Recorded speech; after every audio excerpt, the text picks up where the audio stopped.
대체할 수 없다. 지난 80년간 포르쉐는 단순한 자동차 브랜드를 넘어 성공과 공학적 완벽함의 상징이었습니다. 흔들리지 않을 것 같던 이 신화가 지금 근본부터 균열을 보이고 있습니다. 2025년 영업이익은 99% 증발했고 한때 120유로를 넘던 주가는 3분의 1 토막 났습니다. 독일의 자존심이라 불리던 덱스 지수에서도 퇴출당했습니다. 이 모든 사태에 책임을 지고 11년간 회사를 이끈 CEO 올리버 블룸에는 불명예 퇴진했습니다. 대체 무엇이 이 견고했던 제국을 벼랑 끝으로 내몬 것일까요? 이번 팩트 관측소에서는 포르쉐, 신화의 균열은 어디서 시작되었는지 그 진실을 파헤쳐 보겠습니다.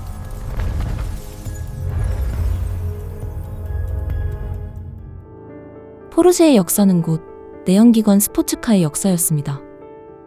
레이스트랙에서 증명된 압도적인 성능과 시대를 초월하는 디자인은 포르쉐라는 이름 자체를 하나의 장르로 만들었습니다. 이러한 독보적인 브랜드 가치는 페라리화 전략으로 이어졌습니다. 소량 생산으로 희소성을 유지하며 높은 가격과 영업이익률을 동시에 거머쥐는 가장 이상적인 럭셔리 비즈니스 모델이었습니다. 이 견고한 성에 새로운 기회의 문을 연 것은 바로 중국 시장이었습니다. 2010년대 폭발적인 경제 성장을 이룬 중국의 신흥 부유층에게 포르쉐는 부와 성공의 가장 확실한 증표였습니다. 수요는 폭발했고 한때 포르쉐는 전 세계 판매량의 3분의 1을 중국 한 곳에서 팔아치웠습니다. 중국은 포르쉐의 가장 큰 시장이자 성장의 심장이었습니다.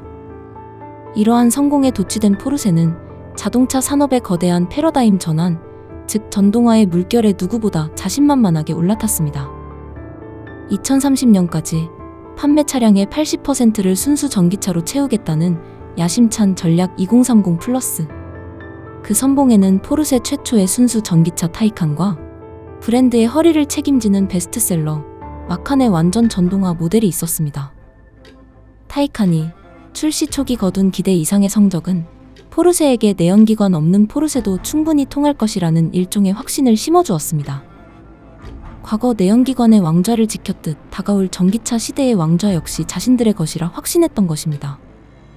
하지만 이 자신감은 곧 치명적인 오판의 시작이었습니다. 의존했던 심장은 독이 되었고 미래를 향한 나침반은 완전히 방향을 잃기 시작했습니다.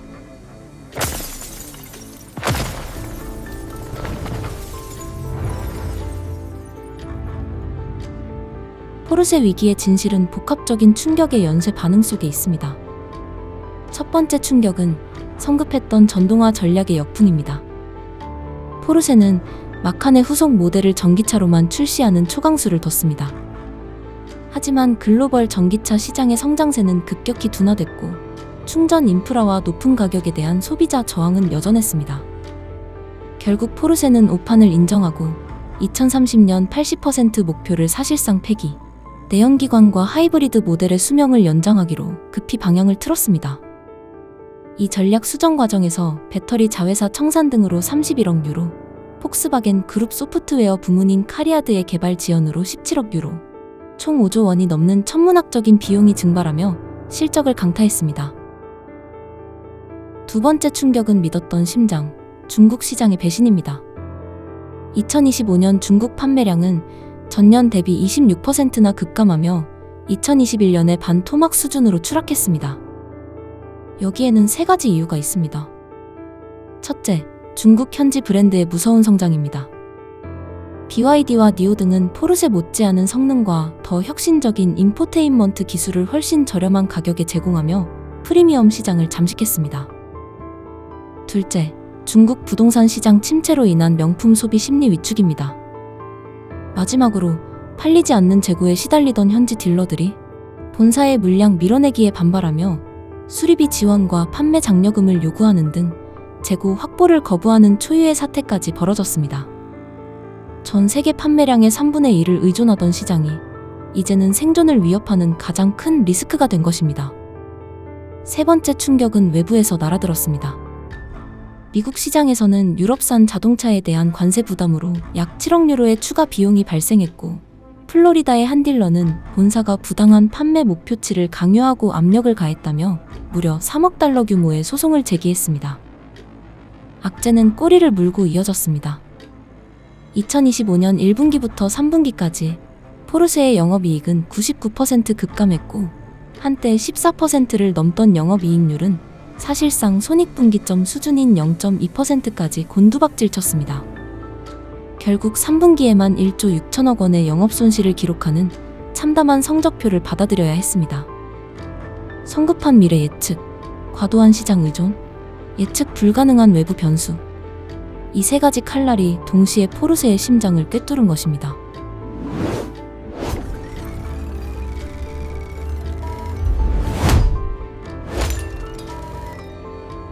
천문학적인 손실은 숫자에 그치지 않고 현실의 파동으로 번져나갔습니다. 2025년 9월, 포르쉐는 독일 최고 우량주 클럽인 덱스지수에서 퇴출되는 수모를 겪었습니다. 이는 단순한 주가 하락을 넘어 독일 경제를 지탱하던 자존심에 금이 간 사건이었습니다. 신뢰를 잃은 투자자들은 등을 돌렸고 글로벌 투자은행 UBS는 투자 의견을 하향 조정하며 비관적 전망에 쐐기를 박았습니다. 그러나 가장 큰 충격은 브랜드의 심장, 독일 현지에서 감지됐습니다. 위기 극복을 명분으로 2025년 초 독일 내 정규직 1,900명과 임시 계약직 2,000여 명, 총 4,000여 개의 일자리가 사라졌습니다. 완벽한 차를 만들던 장인들의 손에 쥐어진 것은 해고 통지서였습니다. 리더십은 송두리째 흔들렸습니다. 포르쉐와 폭스바겐의 CEO를 겸직하며 비판을 받던 올리버 블룸에는 결국 포르쉐 CEO 자리에서 조기 퇴임하며 몰락의 책임을 져야 했습니다. 그의 빈자리에는 경쟁사인 맥라렌의 CEO이자 페라리 기술 총괄 출신인 미하엘 라이테르스가 긴급 수혈되었습니다. 엔지니어 출신의 전문가를 영입해 포르쉐 특유의 기계적 완성도를 회복하겠다는 강력한 의지이자 적장의 목을 베어 수장으로 앉힌 격입니다. 이는 포르쉐가 얼마나 절박한 상황에 부닥쳤는지를 보여주는 상징적인 사건입니다. 이러한 위기는 단순히 한 기업의 문제를 넘어 독일 제조업의 위기, 그리고 급변하는 시장에 적응하지 못하는 레거시 브랜드의 딜레마를 동시에 드러내고 있습니다.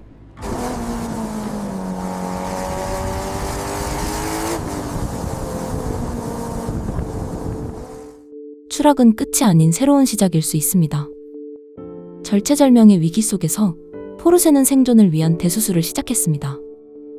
전동화 올인 전략을 폐기하고 내연기관, 하이브리드, 전기를 모두 아우르는 유연한 이중 전략으로 선회했습니다. 시장의 속도에 맞추어 엔진의 굉음을 당분간 더 유지하기로 한 것입니다.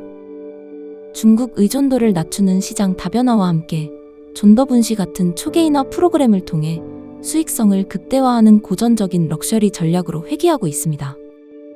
과연 새로운 리더십은 과거의 영광과 미래의 혁신 사이에서 올바른 균형점을 찾아낼 수 있을까요? 포르쉐의 추락은 우리에게 질문을 던집니다. 신화는 어떻게 만들어지고 또 어떻게 무너지는가? 그리고 한 시대의 아이콘은 다가오는 시대를 어떻게 맞이해야 하는가? 오늘 팩트 관측소의 영상은 여기까지입니다.